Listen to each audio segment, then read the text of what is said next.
Olá, pessoal, eu sou Ana Volpon e este é o Mindfulcast. Prepare-se para doses de saúde, equilíbrio e plenitude a cada novo episódio. Vamos nessa?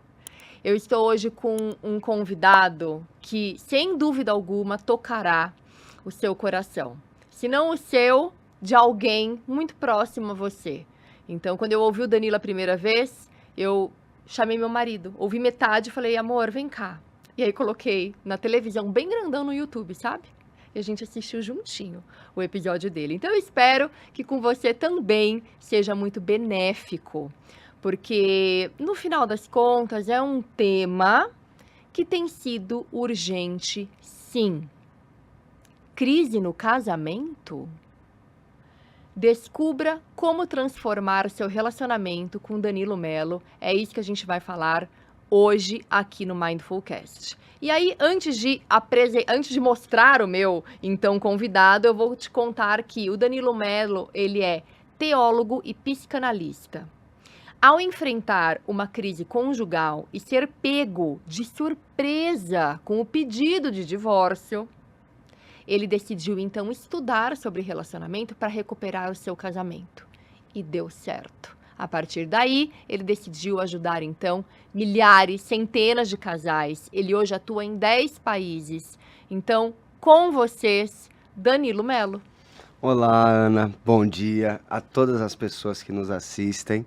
Para mim é uma honra e uma gratidão estar aqui hoje. E vamos juntos construir valor, né? Para que as pessoas possam aí cada vez mais viver um relacionamento bom e saudável.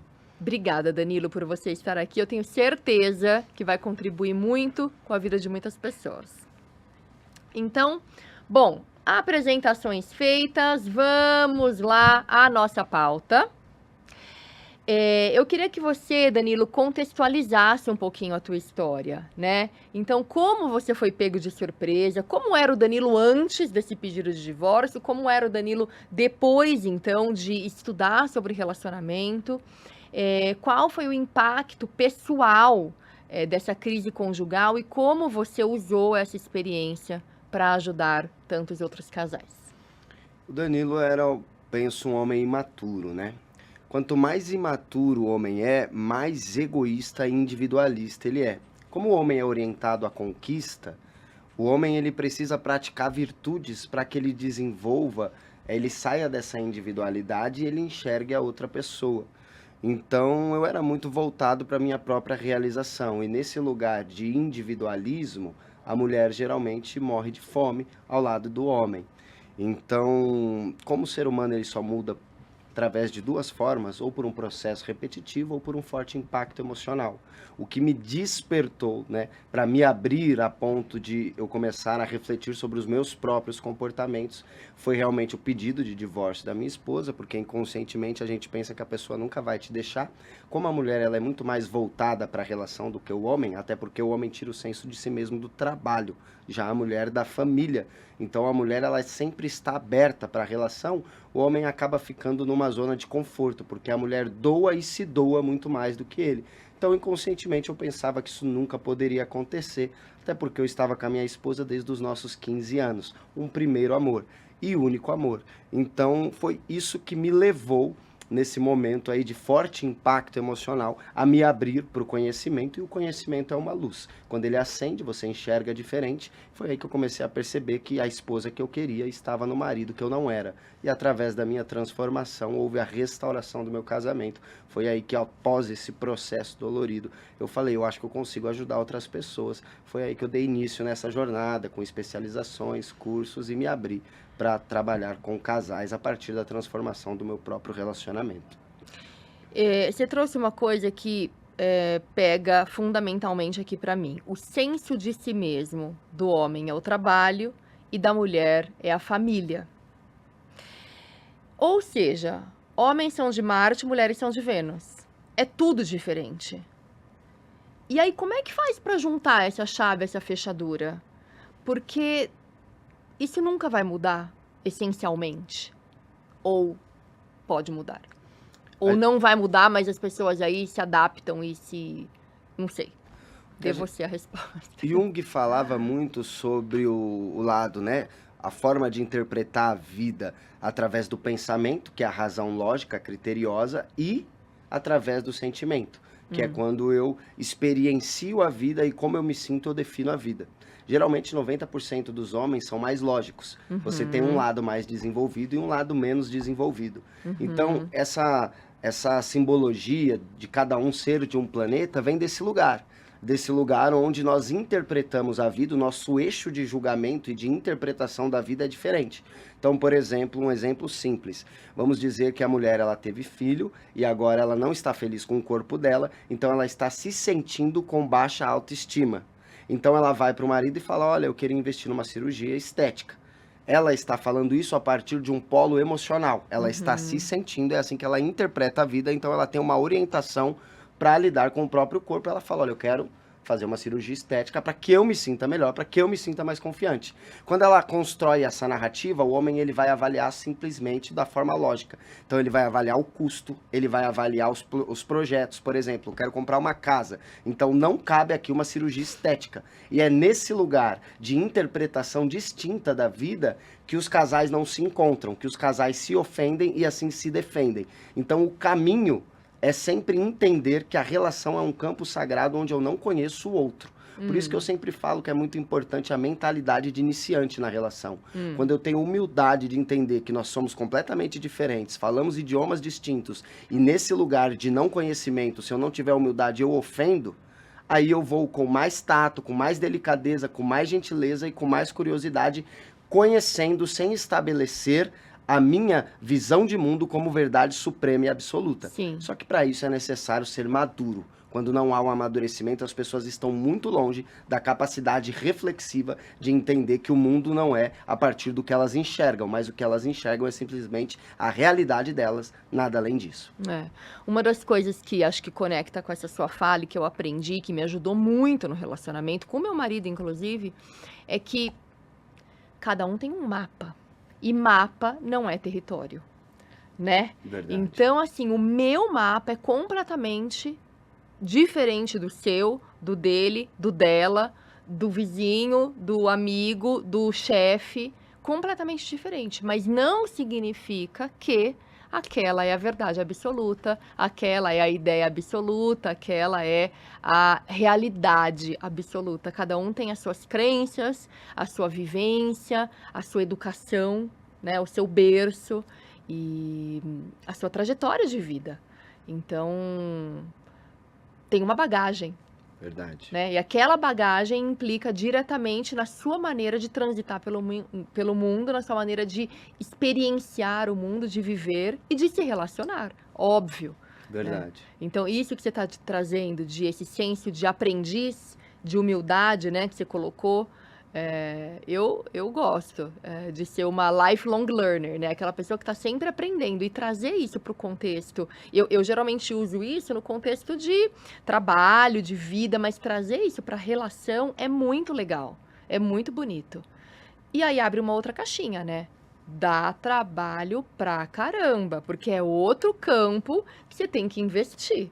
Então, eu mesma passei também por uma situação muito parecida com a sua. Eu pedi o divórcio. E eu me sentia igual o Ganeshinha ali, ó, aquela estátua, lá na prateleira, eu me sentia um troféu. Eu me sentia assim, eu falava, gente, meu marido conquistou a família, né? Tô lá eu, meus filhos, todo mundo é troféuzinho e tá tudo certo. De vez em quando vai lá, tira um pozinho. E aí eu pedi o divórcio. Então, isso faz tempo já. A gente tinha uma vontade depois muito grande de se reconciliar, enfim, aí é outro papo. Mas deu certo da gente voltar. E ainda bem, eu fico triste quando eu vejo relacionamentos que se desfazem, né? Não que isso não possa acontecer, mas assim, será que precisava? Porque ninguém casa querendo se separar, né, Danilo? Eu acho, pelo menos.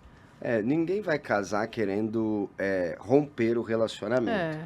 Porém, o relacionamento, a compreensão de que dá muito trabalho, é essencial. Só que uma mentalidade consumista faz a gente idealizar a relação como um produto pronto que tem o único Uhum. propósito de me fazer feliz.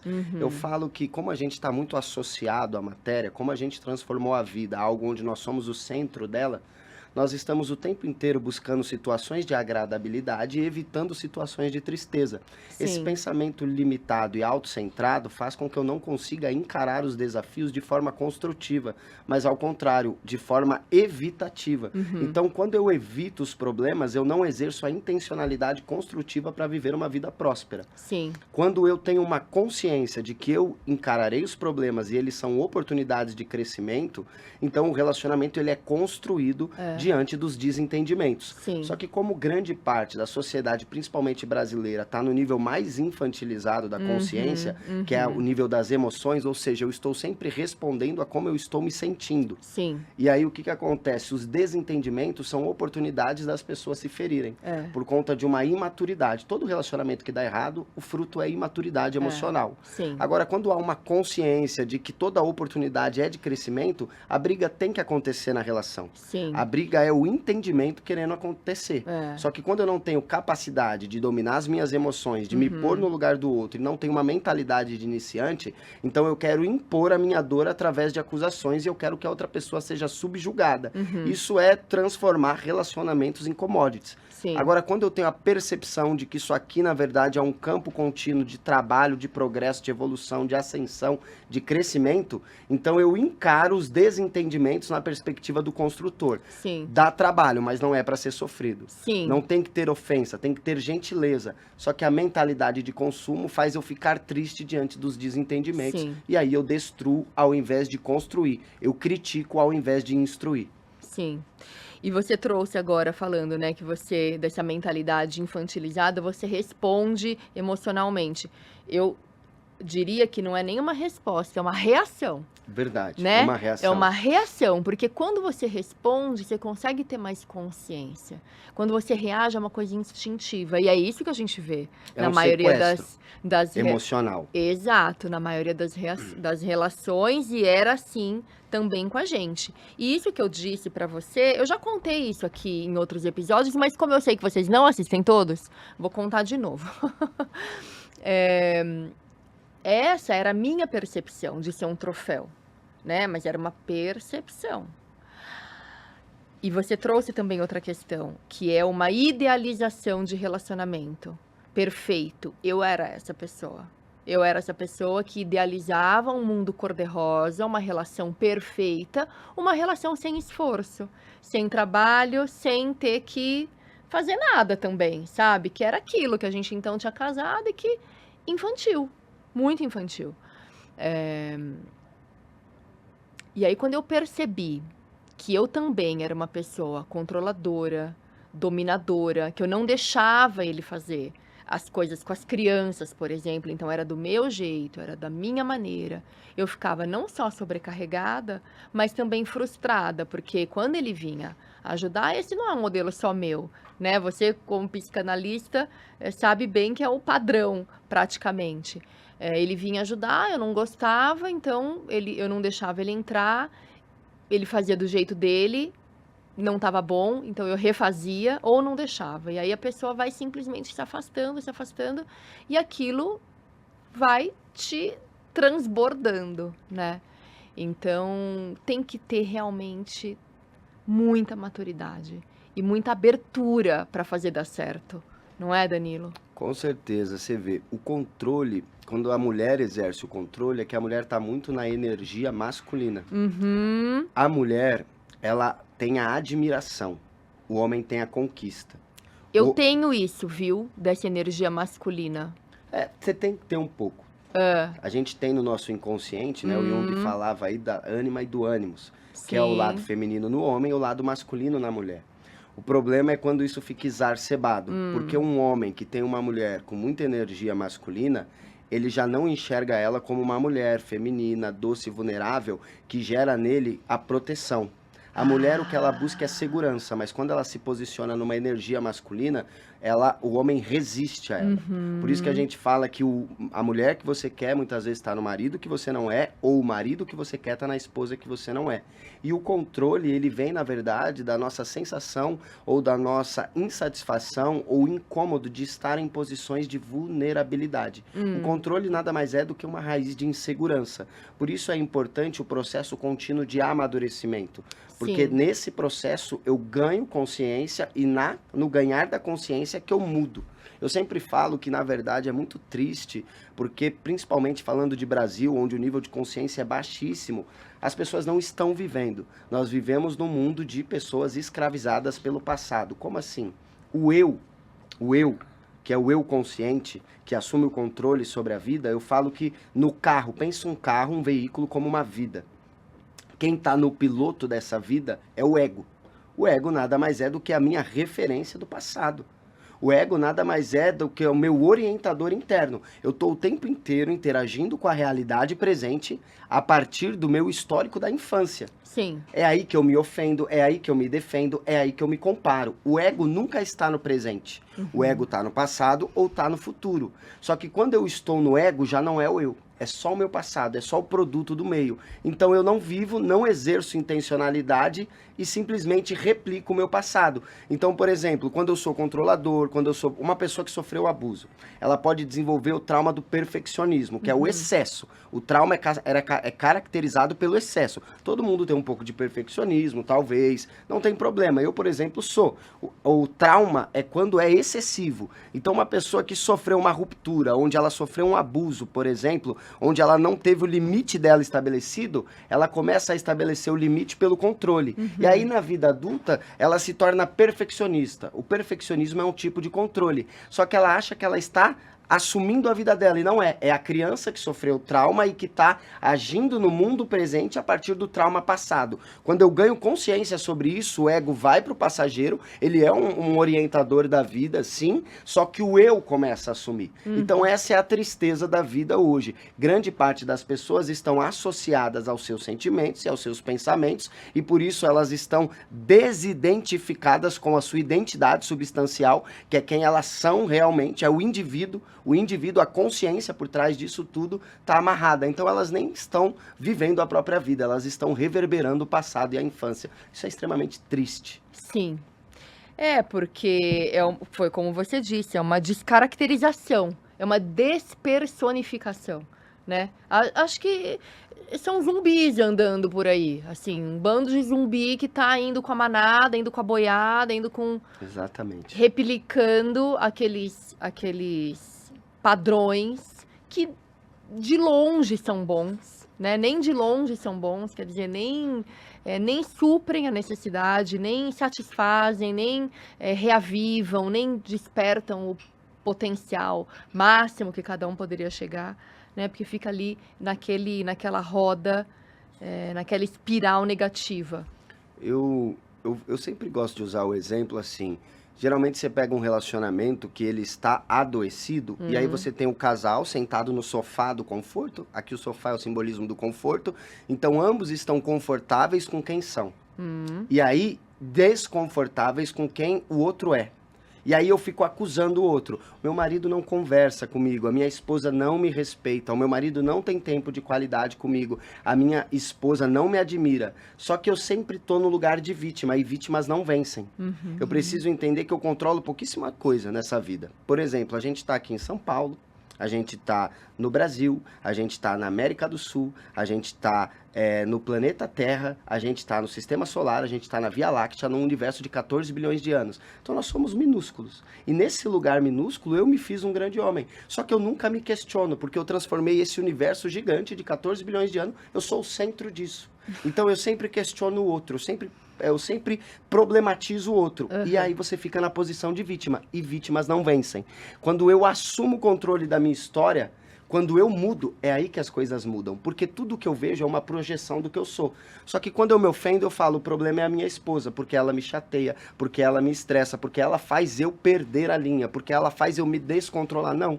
Se você ficar com raiva, se você tá chateado, se você se descontrola, é porque existe isso dentro de você mal resolvido. E você projeta fora o que tá dentro. Só que a vítima culpa o outro. É. Quem assume o controle começa a resolver suas próprias questões. Então, ainda que a outra pessoa me incomode, eu não aceito mais surtar, eu não aceito mais brigar e elevando a voz, aumentando a expansão corporal, ou seja, Sim. elementos de toxicidade para a relação. Pelo Sim. contrário, eu controlo a mim mesmo. E isso é consciência. Consciência é o domínio de si. Então, quando eu domino esse corpo, essa estrutura e toda essa realidade, é aí que começa a sair a raiva, começa a sair o ódio. Os traumas da infância, eu vou ressignificando. Eu não controlo o passado, mas eu ressignifico no presente para que eu controle a minha vida. Aí eu começo a dar destino. Quando eu saio do sofá, do conforto, da crítica, da vítima, da apatia, do vitimismo, e eu entro agora no meu protagonismo, onde eu trato a minha realidade interna. E quando eu mudo por dentro, as coisas fora são ressignificadas e são alteradas. Quer mudar fora, muda por dentro primeiro. Sim, eu acredito verdadeiramente nisso e a técnica que eu uso é a meditação, porque é assim que eu consigo trazer esse centro de mim mesma para junto de mim e me transformar.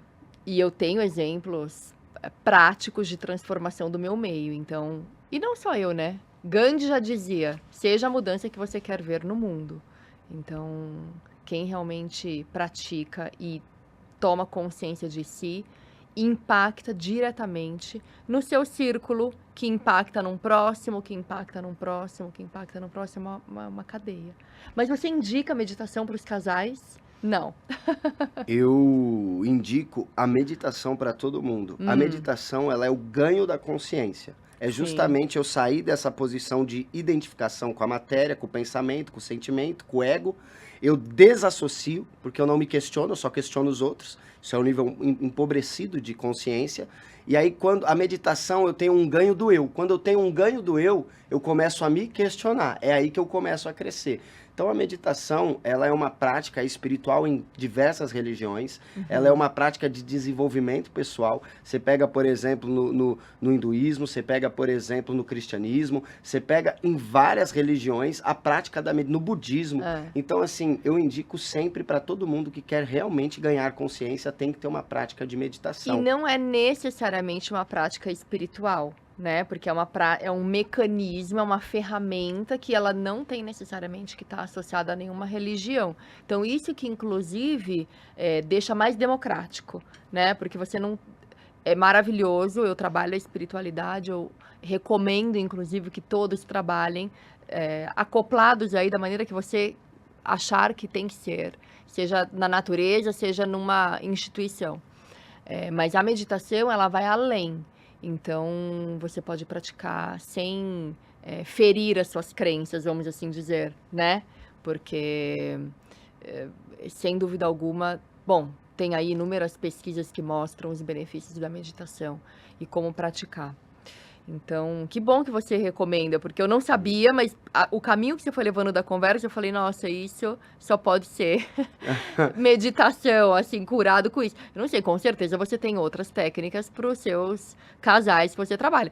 E você trabalha não só com os casais, você trabalha individualmente também, né? Justamente por essa transformação que você sabe que o indivíduo, tomando consciência de si, ele consegue impactar no relacionamento direto.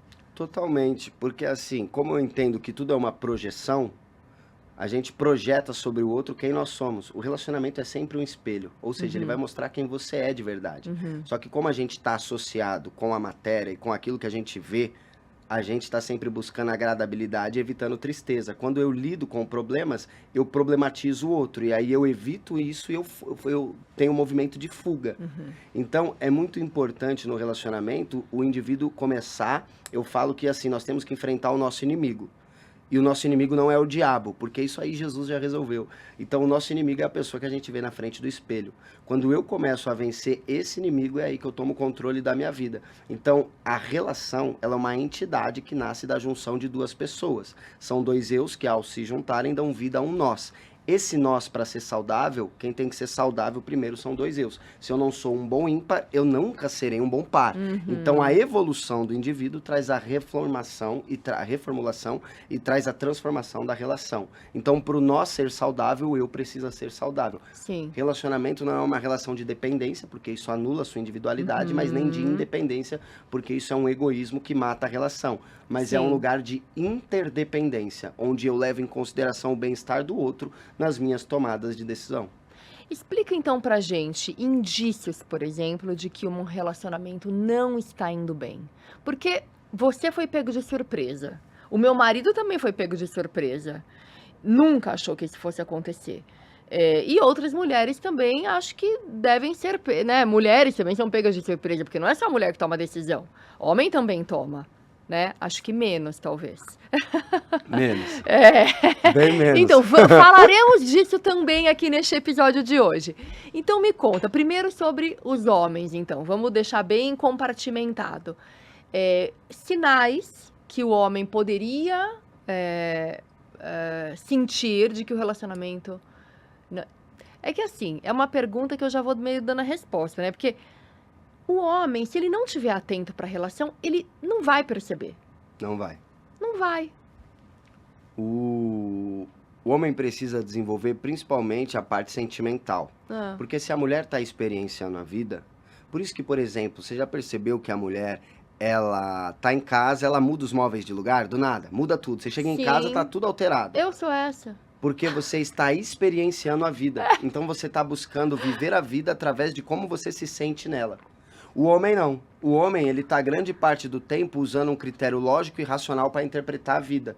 Então, por exemplo, a mulher, ela tá o dia inteiro, constantemente, inconscientemente, se perguntando, será que o meu marido me ama?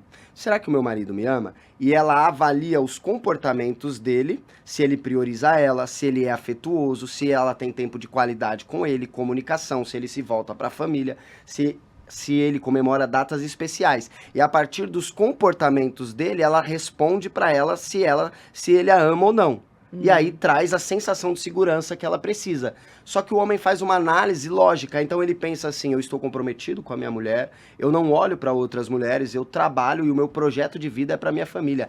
É óbvio que eu estou comprometido com a minha família, só que o que acontece? Ele está num campo, numa zona escura absurda, num campo cego, porque ele não está enxergando como ela está se sentindo, porque ele está avaliando a qualidade da relação simplesmente pela questão lógica. E nesse ponto cego...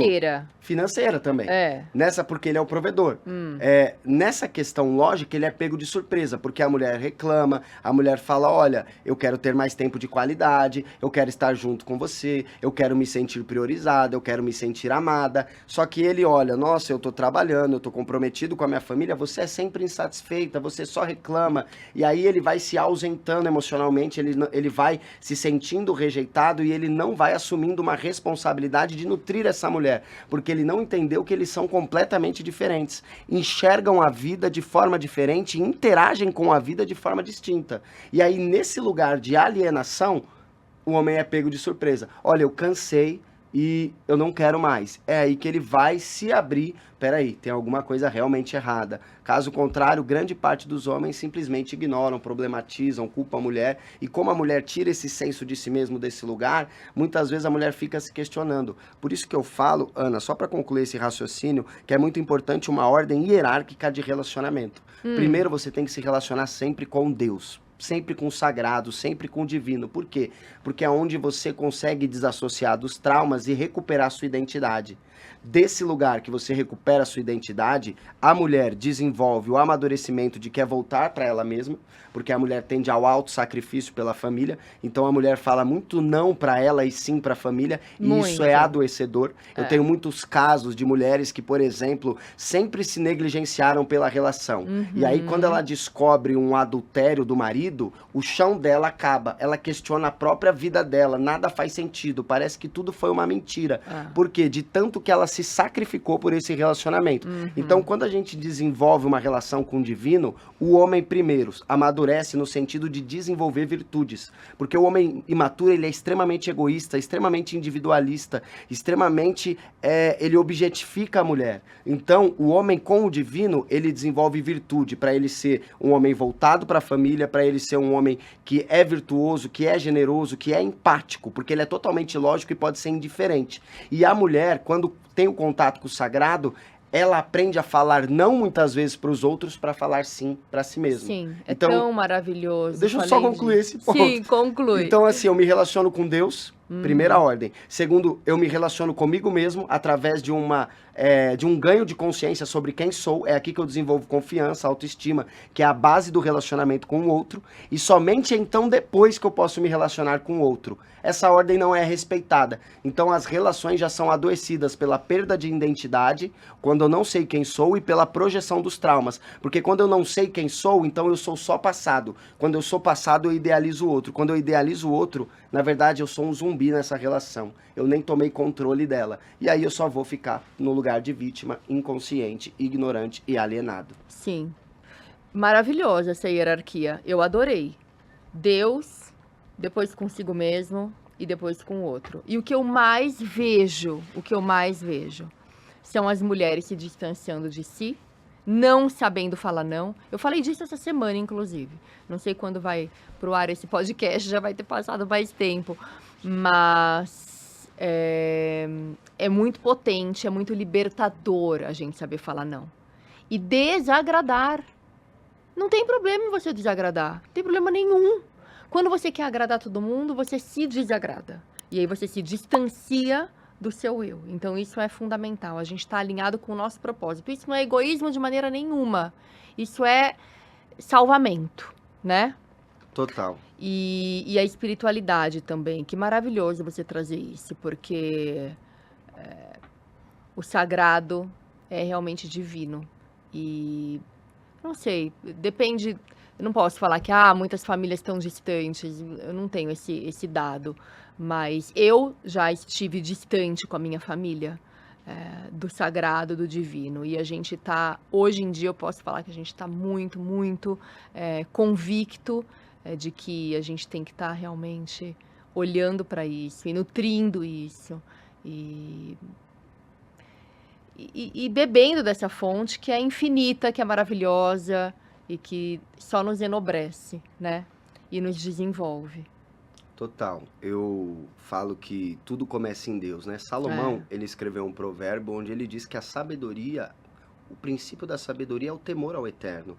Ou seja, é onde eu trago valores que são inegociáveis, que nos dignifica como ser humano. A dignidade do ser humano, esse valor intrínseco da vida humana, vem pela percepção do sagrado.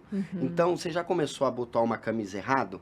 Vai terminar errado. Ainda que você tenha errado o primeiro botão da camisa, talvez você não perceba, mas quando você olha na parte da cintura, está desalinhado. Sim. Então, muitas vezes a vida sem Deus é isso. A gente fica tentando reajustar lá na frente. Mas por que o trabalho não dá certo? Por que o casamento não dá certo? Mas a gente errou lá atrás. Tudo começa em Deus. Então tenha uma vida espiritual. Sim. Porque a vida espiritual, ela traz a sua identidade. É a partir do conhecimento de quem sou que a vida começa realmente a acontecer. Quando isso não tem, é só um reverb, é só uma repetição do passado. A pessoa que é crítica na relação, você tem uma pessoa que é extremamente crítica na relação, então ela critica o marido o tempo inteiro ela corrige o marido. Eu vejo muito isso em mulheres. Porque a mulher, uma mulher que foi muito cobrada em casa, uma mulher que foi muito criticada, ela desenvolve uma percepção da vida onde ela olha mais as coisas erradas. E ela acha que isso é normal, mas na verdade o aparelho psíquico dela foi formatado dessa forma. Então ela sempre está olhando para aquilo que está errado. E desse lugar, que é também uma alienação, ela critica sem parar. Agora, quando eu começo a ter um recuperar da minha identidade, é aí que eu assumo o controle da minha vida. É aí que eu paro de criticar e eu começo a questionar. Por que eu critico tanto? Por que eu sempre estou vendo algo errado? É aí que eu saio do banco do passageiro e assumo o controle da minha vida. Aí as coisas começam a ficar boas. Só que quando eu não tenho um contato com o sagrado, eu não tenho essa reflexão. Porque é em Deus que eu descubro quem sou. Eu gosto muito daquela passagem nas Escrituras, na sabedoria bíblica, onde Jesus pergunta para Pedro, quem eu sou? E aí Pedro fala assim, olha, você é o Cristo, né? No sentido messiânico da coisa, você veio para morrer pela humanidade, você é o ungido.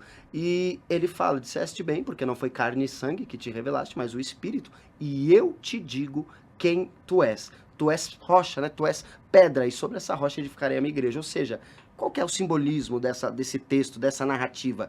Quando Pedro tem a revelação de quem Deus é, então, a partir desse lugar, ele descobre quem ele é. E eu te digo que tu és Pedro, tu és rocha. Então, a nossa identidade vem depois da nossa Sim, conexão com Deus. sim. E aqui eu gosto de deixar muito claro que, assim, todas as religiões são muito bem-vindas. Então, seja qual for a sua, faça a sua escolha. Conheça, né? Conheça, mas se aprofunde. E também não adianta ficar pingando de galho em galho, tá? Se conecta, se Isso é aprofunde, essencial. se aprofunde e saiba que a fonte é única. Tenha o nome que você observar aí dentro da sua comunidade, mas a fonte ela é única e ela é inesgotável. Então, beba dessa fonte que é muito maravilhosa. Danilo, muito legal, viu? Eu tô aqui com várias perguntas para te fazer, mas eu queria a tua visão sobre essa crise, né? A oportunidade na crise. Então, também foi um entendimento que eu tive, que a gente, obviamente, ninguém é perfeito, né? Eu não sabia disso, eu achava que eu era. Eu achava que eu era. Ninguém é perfeito, então eu não posso esperar isso do meu marido, do meu parceiro, porque eu também não sou passível de falha. Que bom! E que a gente está num relacionamento para aprender, e que a gente aprende na crise, que a gente aprende, como você mesmo disse, o relacionamento é espelho, né? Então, eu queria a tua visão sobre uma crise no casamento, que a crise ela não precisa ser o fim do casamento, né? Não precisa ser o fim do relacionamento, mas uma chance de renovação e aprendizado. E ainda eu gostaria de exemplos que você, com certeza você tem inúmeros, de casais que conseguiram superar a crise e fortalecer o relacionamento. O seu exemplo é um, o meu exemplo é outro, mas eu queria que você contasse algumas outras histórias pra gente. É muito bacana que a transformação do relacionamento vem através de uma reflexão onde eu me abro para uma transformação. Então é muito importante que toda pessoa entenda que a transformação da sua relação sempre vai vir através da sua própria transformação. Uhum. Então você nunca vai ter uma vítima transformando a relação dela. Você tem sim pessoas que são adultas. E pessoas que são adultas, adultecer não tem nada a ver com idade. Você tem pessoas de 50 anos que são completamente imaturas. Sim. Você fala com uma... São os Peter Pans ali mesmo. Então, assim, adultecer é o quê? A minha capacidade de assumir a responsabilidade pela minha vida. E aí, é daí que a gente começa essa jornada transformacional. Sempre assumindo a responsabilidade. Enquanto a gente está só falando do problema, do defeito e de como o outro nos afeta negativamente, a gente não muda, não transforma e não evolui. Todo lugar onde você critica, reclama, aponta e se defende é um lugar que te paralisa, que te sabota e que faz os seus sonhos minam seus sonhos e faz com que você simplesmente não evolua. Dito isto, a gente tem casos muito legais, assim, por exemplo, de casamentos que qualquer pessoa daria ali o óbito, o atestado de óbito para a relação. Só que a jornada transformacional, ela é tão linda que quando eu vou me transformando em um ser humano melhor, eu vou ganhando consciência, o relacionamento restaurado é um reflexo da minha própria transformação. Eu tenho um caso que eu sempre conto, esse caso é o caso do Will, por exemplo, eu posso até falar, porque até nas lives ele fala, ele me agradece, que é um caso que durou 1 ano, esse trabalho. E é um caso que ele foi muito problemático, porque o Will veio do exército, ele era um homem assim bem grosso, ele era um homem bem rígido, ele era um homem bem insensível, e aí ele perdeu a família dele, e ele tinha até uma medida protetiva contra ele, não havia agressão física, foi uma das primeiras perguntas que eu fiz, né, porque a agressão física ela cria traumas absurdos, e aí é outra conversa que nós teríamos, mas ele estava disposto. E como ele estava disposto, a gente trabalhou 5 meses só na transformação dele, porque ele já tinha divorciado e ele nem tinha uma via de comunicação com a esposa. Nossa. Tinha rompido de vez. Quando ele foi se transformando num novo homem, aí surgiu uma oportunidade, depois de 5 meses, a esposa adoeceu e ele foi cuidar dela no hospital. Quando ele cuidou dela do hospital, ela viu o quanto ele tinha mudado. A partir daí, a gente retomou o contato, fizemos a parte deles como namorados, mais alguns meses. Então ele ia todo dia para casa dele e depois ia embora. Isso foi difícil, ele lidar com o ego, lidar com a frustração, porque o que acontece? Às vezes a pessoa, ela não entende, ela quer transformar um relacionamento, mas a partir de uma expectativa que ela tem de como o outro vai reagir. Então é um consumo, um egoísmo e uma alienação. Eu tenho que entender que a vida que eu quero viver, ela vem com eu assumindo a responsabilidade por ela. E aí, depois desse processo como um todo, ele voltou a morar junto, a gente fez mais um acompanhamento de 3 meses, até que 1 ano a gente deu alta. Então, assim, é um relacionamento que era fadado ao fracasso, que todas as pessoas, inclusive a religião deles, já tinha fadado ali o relacionamento ao fracasso, só que quando ele assumiu a responsabilidade, ele falou, peraí, eu vou mudar. Quando ele mudou por dentro, tudo foi transformado fora. E aí eles até hoje estão felizes, graças a Deus. lindo. Vivendo problemas, que é natural, porque a Sim. gente sempre muda, mas entendendo que o problema nada mais é do que um convite ao crescimento, nada além disso. É. Faz parte do crescimento, né? Faz. Não existe uma vida plena, um mar de rosas, como eu achava que era. Aquele mar calmo é só de vez em quando. As ondas, elas estão ali. E a gente tem que saber enfrentar e surfar cada uma delas com maestria, se você tem as ferramentas corretas. Então, queria entrar justamente nisso. Quais seriam, né, os primeiros passos para a recuperação de um casamento em crise? Queria que você trouxesse estratégias práticas mesmo, que fossem simples, de alguém aí que está ouvindo a gente, que está numa crise de casamento, que pudesse aplicar hoje, de repente. Uma das primeiras coisas que a gente faz para identificar o quadro que o relacionamento tá, é olhar para a narrativa de vida dessa pessoa. Então eu falo assim, me conta um pouco da história do seu relacionamento. Porque quando a pessoa for visitar a memória dela para contar a história do relacionamento, eu já vou ver como ela se sente nesse relacionamento. Muitas vezes essa pessoa, ela se sente ela se sente abandonada, ela se sente injustiçada, ela sente que a outra pessoa tá contra ela. Então você precisa primeiro entender como eu me sinto nessa relação, como eu me vejo nessa relação. Porque se eu vejo que a outra pessoa, ela tá contra mim, eu não vou conseguir mudar essa relação. Eu vou estar sempre armado contra você, eu vou estar sempre te interrompendo, eu vou estar sempre ali agindo como se nós fôssemos inimigos, antagonizando. Então a primeira coisa para transformar um relacionamento, o primeiro passo é sair desse lugar. Realmente entender, olha, eu tenho as minhas chateações, eu estou magoado com isso, com aquilo. Então primeiro a gente precisa sempre liberar o passado. Porque quando nós não falamos do sentimento, Ana, a gente inflama. E toda pessoa que está inflamada, ela vai conversar querendo vencer a outra pessoa. Sim. Porque ela sente que ela perdeu. Isso é o que eu chamo de ciclo destrutivo na relação. Desse lugar de ofensa, eu tô sempre te interrompendo, eu tô sempre te ofendendo e eu tô sempre me defendendo. Tanto é que nos primeiros meses eu atendo os casais separados, porque eu preciso tirá-los desse lugar onde eles estão tão perto da árvore da dor, que eles não enxergam a floresta das escolhas. Então, o primeiro passo prático para transformar uma relação é dar uma visão de drone. Pera, o relacionamento é composto por 2 pessoas, então cada um assuma a responsabilidade pela sua parte. Então vamos nos perdoar, entendendo que a relação é um campo onde nós vamos falhar. A partir disso é ter a humildade de que nós somos diferentes. Se Sim. somos diferentes, então agora eu quero entender como amar uma mulher. O que a mulher mais precisa? Segurança. Então o homem precisa dar segurança, o homem precisa acolher e o homem precisa validar a mulher. E a mulher, o que o homem precisa? Admiração, ser respeitado e se sentir necessário. O homem, ele é voltado para a confiança dele, para a conquista. Então o homem quer ser admirado, a mulher quer se sentir segura. E através disso eu trabalho o fundamento da relação.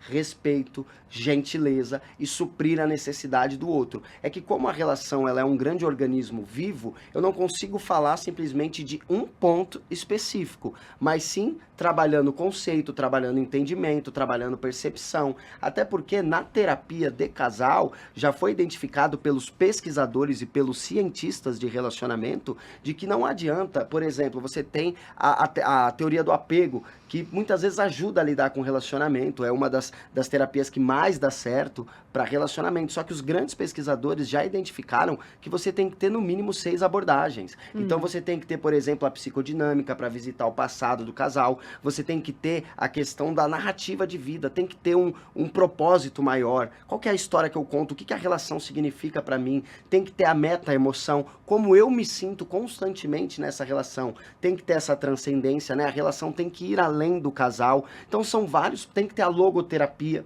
que é o significado que eu atribuo às coisas. Sim. Eu vou te dar um exemplo, dinheiro. O casal briga muito por dinheiro, mas ninguém se pergunta qual que é o significado que a gente atribui ao dinheiro. Geralmente você tem uma pessoa que gasta porque ela está atribuindo o significado do dinheiro a viver a vida, a experiência. Então ela é a pessoa que quer comprar, ela é a pessoa que quer viajar, ela é a pessoa que quer experienciar. E você tem a pessoa que atribui ao dinheiro segurança. Então ela quer guardar, administrar, investir.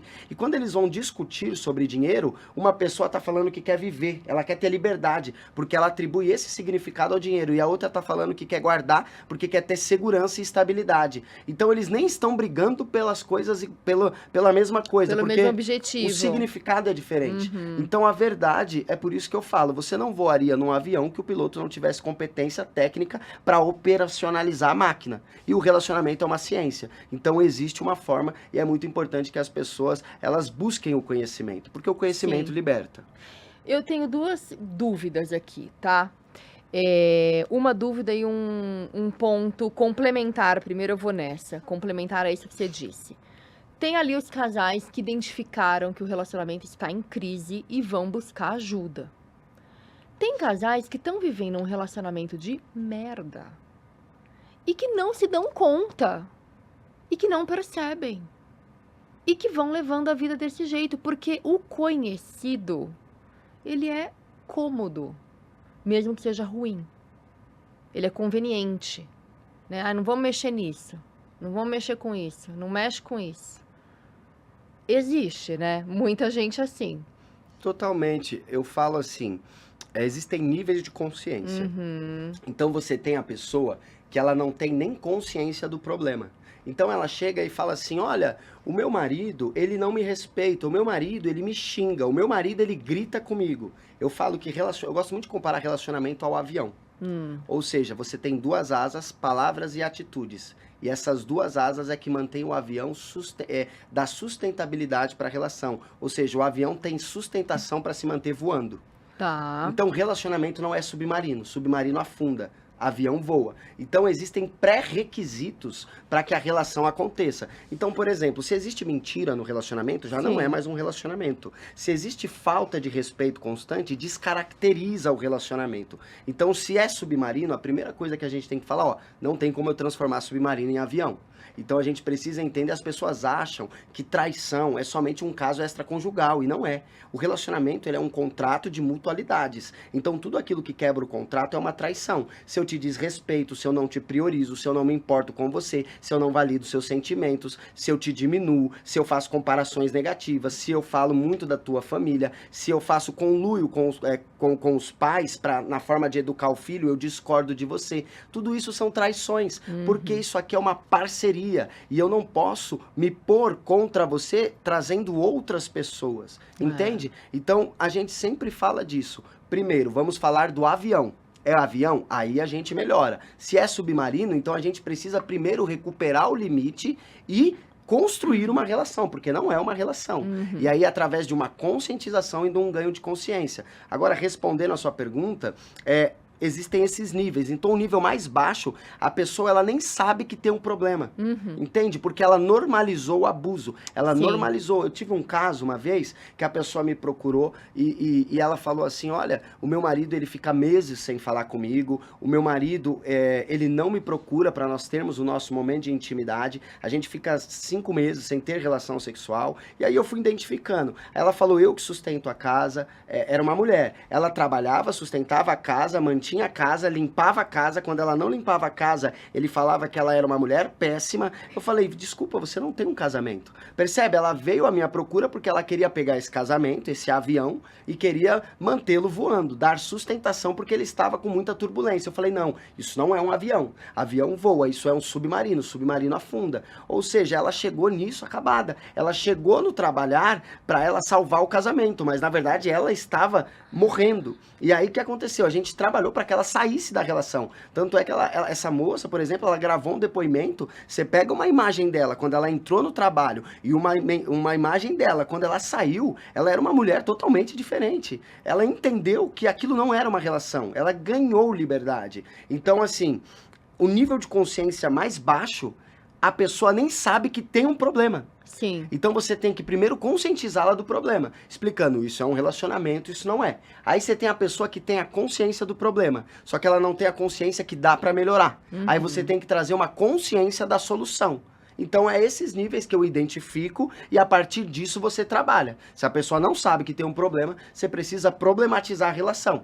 Se a pessoa sabe que tem um problema, você precisa explicar para ela que existe uma solução. Mas essa mulher, por exemplo, que teve uma solução outra que não a recuperação do relacionamento, que não era relacionamento. Isso. Mas dá pra recuperar submarino? Não, aí a gente constrói um novo relacionamento. Tá. É como, por exemplo, eu falo da traição.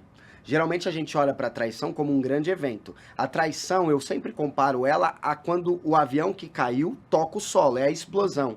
Porque a gente está sempre de olho nos eventos grandes, mas o que derruba um casamento não são as grandes coisas. Sim. Porque as grandes coisas a gente está sempre olhando. A pessoa que é desconfiada fica olhando curtida, a pessoa que é desconfiada fica olhando quem o marido seguiu, quem seguiu a esposa. Isso é uma análise muito superficial da relação. Mas isso é muito chato, né? A pessoa que chega a esse ponto. Vem de inseguranças, mas isso já é consequência, não é a causa, é o efeito. Nossa, se eu tiver que fazer isso, meu Deus do céu. É uma Que autodesvalorização. trabalho, hein? Meu Deus, eu prefiro investir ali, ó, no dia a dia pra realmente... Não, chegar a esse ponto, quem faz isso tá...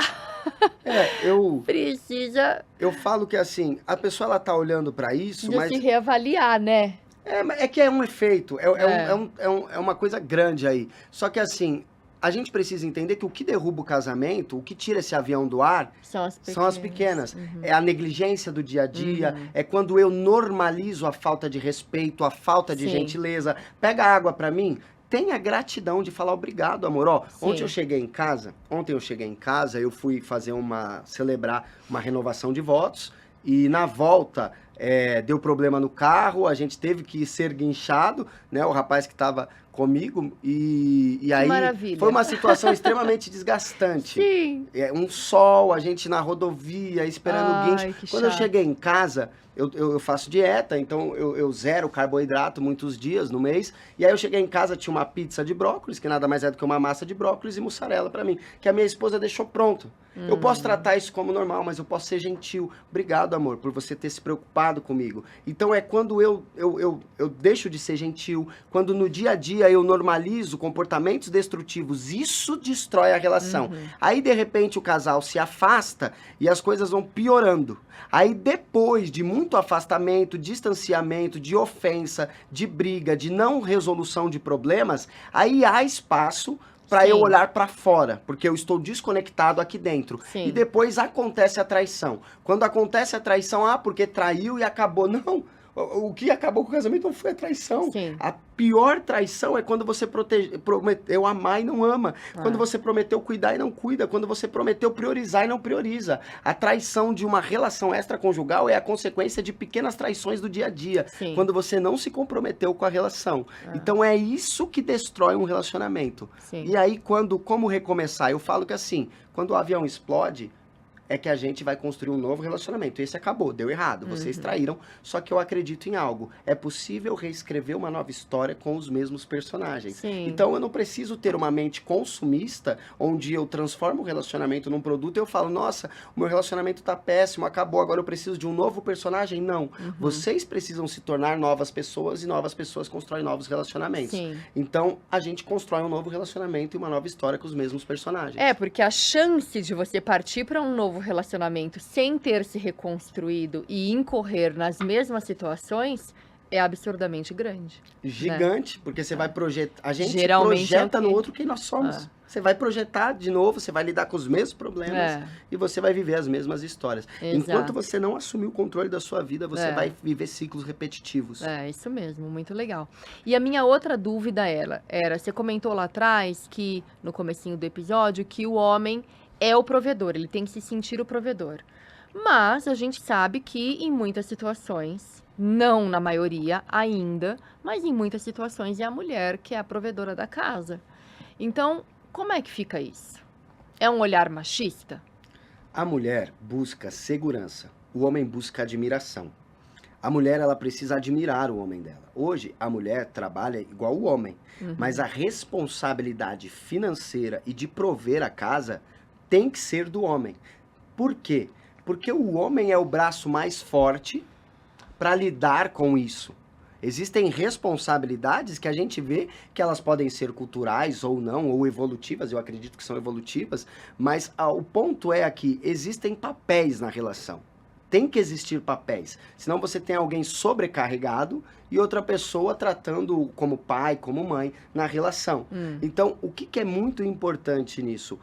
Quando a mulher, ela tem que ir mais, trabalhar mais, fazer mais hora extra, se expor cada vez mais no mercado de trabalho, porque o homem não tem ambição, essa mulher, ela vai cada vez mais perdendo admiração pelo homem.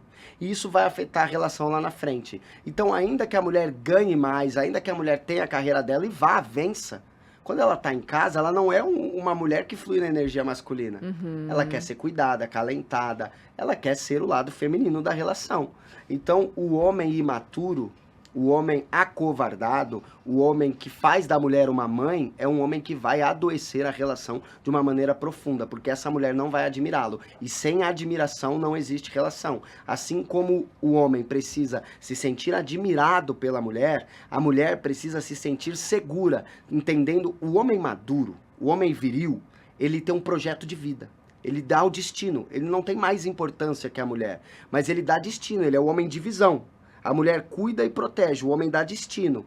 Esse homem maduro está pronto para uma relação porque ele tem um projeto de vida. Ele sabe o que ele quer, para onde ele vai. Então a mulher está assegurada. O homem acovardado e imaturo é um homem que está acomodado, é um homem que está no conforto e é um homem que se tornou o filho na relação. Essa mulher vai assumir o papel de mãe e ela vai perder total admiração e a relação vai ruir. Não, eu vejo assim, muitas mulheres estão dando preferência para a carreira, estão casando mais tarde, já com conforto financeiro, e fica difícil entrar numa relação. Então, justamente por isso que você está dizendo. Eu não sei, eu acho que o que eu entendo disso é, tudo bem ela ganhar mais, tudo bem ela desenvolver um papel na sociedade que seja realmente proeminente, e ela vai encontrar um cara que de repente não tem, e talvez não seja por falta de ambição, talvez seja pelo contexto geral da situação. Mas em casa ela vai ser acolhida. É isso? Pode ser esse modelo? O homem, ele tem que assumir a responsabilidade pela casa, a responsabilidade de prover financeiramente.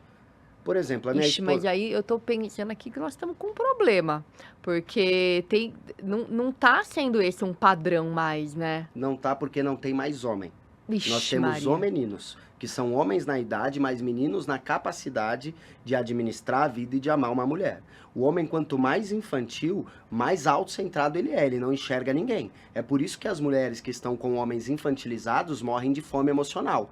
Porque esse homem infantilizado, ele olha, quanto mais infantil o homem, ele nem é capaz de construir uma relação. O nível mais baixo de infantilização do homem, ele olha para a mulher simplesmente como um objeto sexual. Então ele nem constrói relacionamentos, ele troca de parceira como troca de roupa, porque a mulher vira uma medalha para ele, porque o ego dele é tão frágil que ele olha para a mulher como um objeto para ele se sentir maior. O segundo nível, que também é infantilizado, é aquele homem que ele quer um romance, mas ele quer um romance sem responsabilidade. Então ele não enxerga a mulher é um chaveiro de bolso. Ele proporciona momentos legais, ele tem momentos legais, mas ele não vai além, ele não assume compromisso, ele não tem um projeto de vida.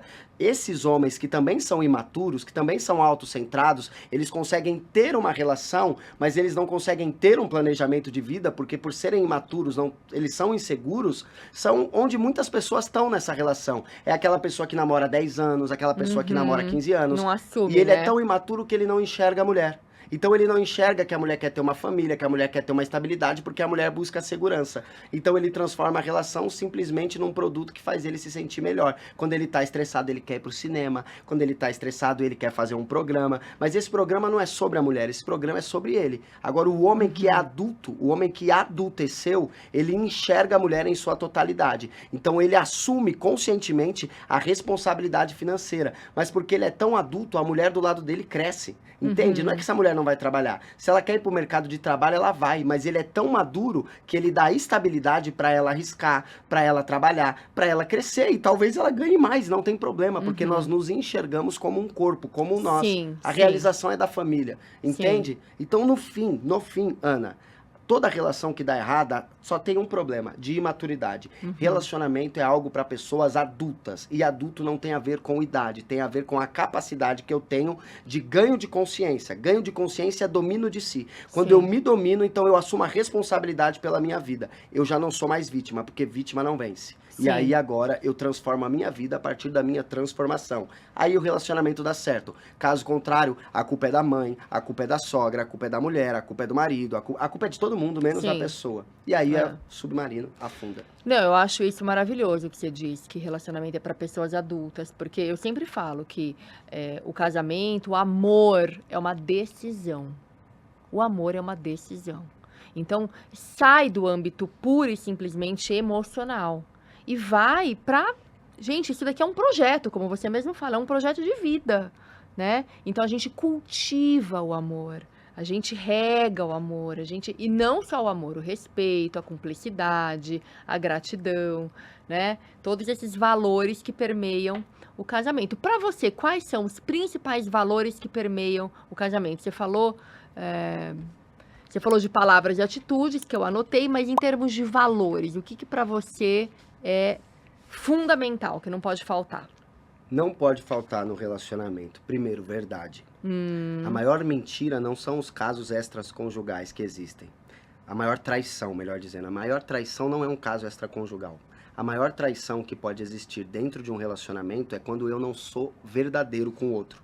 Quando eu não sou honesto. Quando eu minto, quando eu escondo, porque isso é contrário à estrutura da relação, que é onde dois se tornam um. Então, o que não pode faltar no relacionamento? Verdade. Tá. O que não pode faltar no relacionamento? Respeito.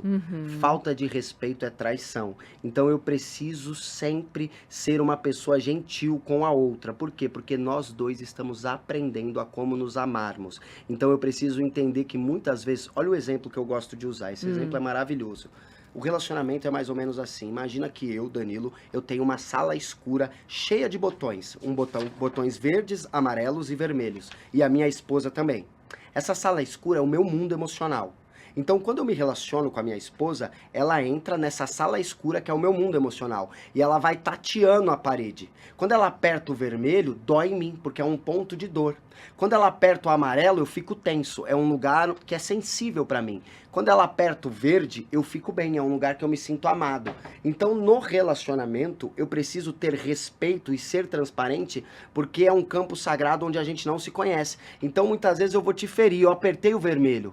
Aí você não tem que não ser gentil comigo, mas você tem que falar, olha, doeu aqui, não faz isso. E a gente vai se conhecendo e aprendendo como amar mais e como ferir menos a partir de um lugar de humildade. Quando eu sou simplesmente egoísta, a mulher, por exemplo, no nível de imaturidade dela, ela olha para o homem simplesmente como um provedor de recurso. Então ela vai buscar quem tem condição financeira. Uhum. Se é uma mulher, ela tá buscando segurança, mas ela é tão imatura que, na verdade, ela só busca alguém que tem poder e recurso. Uhum. Entende? Então, assim, quando eu tenho essa maturidade, eu começo a ser gentil, respondendo a pergunta: verdade, gentileza, honestidade, empatia, compaixão e disposição para trabalhar. Na relação, ela não pode ser sofrida, mas ela dá trabalho, então eu tenho que dar o meu melhor. Porque a relação é o meu maior projeto de vida. É, Você se aposenta de tudo, mas você É. nunca se aposenta da família. é. Família é o que dá sentido, Sim. porque a gente não sabe quando acaba a vida. Então a vida não é sobre destino, a vida é sobre com quem eu compartilho o caminho. Ah, eu acho que a gente fecha esse Mindful Cast, esse episódio de uma maneira linda. Isso que você trouxe agora é maravilhoso, maravilhoso. É o sentido da vida, O né? sentido da vida. A gente não sabe quando vai acabar. Eu recebi uma figurinha do meu irmão esses dias. A minha irmã falou, a gente nunca sabe o dia de amanhã. E aí o meu irmão manda um frango, todo feliz, e depois o frango na panela. É, Assim, era porque Natal, né? é isso, entendeu? Então, é isso, não é sobre o destino, eu também gosto muito disso, é sobre a jornada e com quem você compartilha, com quem você tá trilhando esse caminho, né? Então, comecei o episódio falando disso, de que que eu descobri, porque eu achava que não dava, que eu descobri que dá trabalho, mas isso que você traz de que não tem que ser sofrido é muito maravilhoso, porque não tem mesmo, gente, tem que ser gostoso, né? Tem. Que ser bem temperado. Sabe Certo? o que eu falo? A gente compara muito o amor do casamento com o amor da relação onde a gente está se conhecendo. E o amor de Que é uma a paixão, A paixão, ela é avassaladora porque ela é baseada em adrenalina. Então a paixão, ela é um sentimento reativo. Eu estou sentindo-me apaixonado, eu estou totalmente voltado a minha energia libidinal para essa pessoa que eu me apaixonei e eu estou cego por essa energia que eu não vejo defeitos e o tempo inteiro é bom.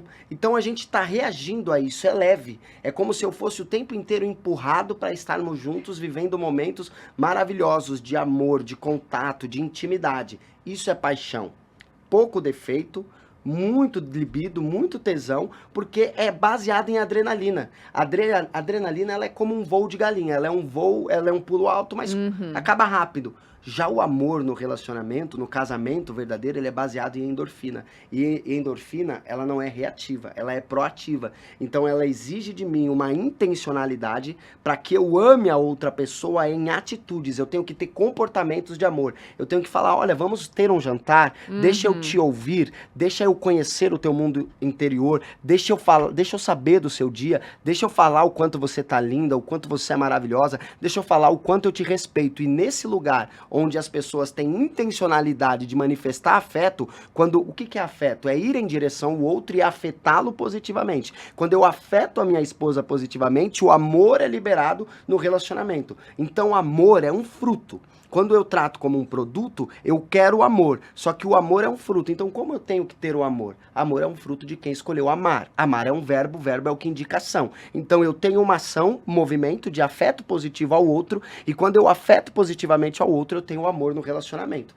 Então, o amor por endorfina vem para pessoas adultas que assumiram a responsabilidade pela sua própria história e agora estão comprometidas em viver uma história de amor através de uma intencionalidade adulta, madura, gentil, com verdade, respeito e honestidade. Aí eu vou viver uma vida incrível. Por quê? Porque a vida incrível não é amanhã. O amanhã não existe. E também não foi ontem, porque o ontem não é vida. A vida é. Não foi e nem será. Vida é. É o resto agora. É memória. E aí fica incrível.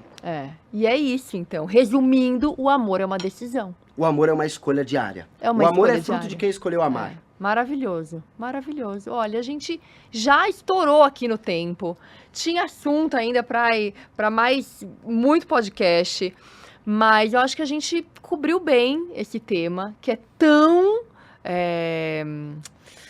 ai, não quero falar problemático, complexo, vai. É complexo, né? É complexo. Eu considero muito complexo porque nós não temos evoluído como ser humano. Então, o relacionamento, ele é um espelho de quem eu sou como ser humano. Sim. Se o divórcio só aumenta, o problema não está na relação. Está no nosso processo de humanização.